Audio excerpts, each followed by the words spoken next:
Do you know the story of the youth who made fun of the Adhan?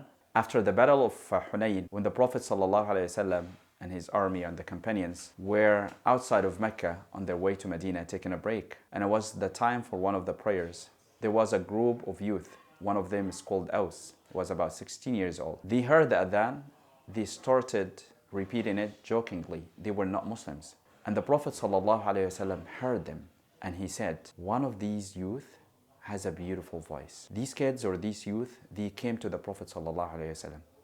The Prophet asked them to make adhan again. And when he came to Aus, he noticed that he has a beautiful voice. The Prophet put his hand on the forehead of Aus, and he made dua for him that Allah guides him to Islam. Aus said, I accepted Islam on the spot. And the Prophet ﷺ taught him to say or add a statement, is as-salatu khayrun min al-nawm. The prayer is better than sleeping, which we hear it in the Fajr prayer. The Prophet ﷺ appointed him to be the mu'adhin of the haram.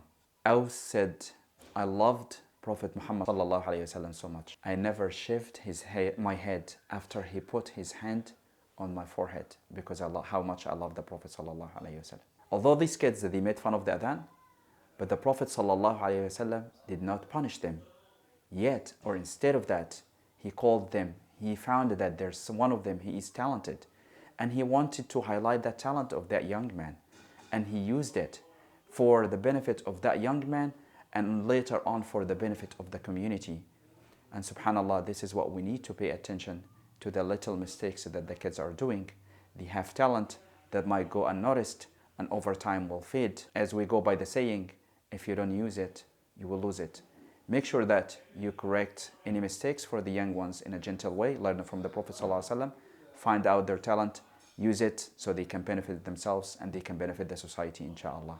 Wassalamu alaikum wa rahmatullah.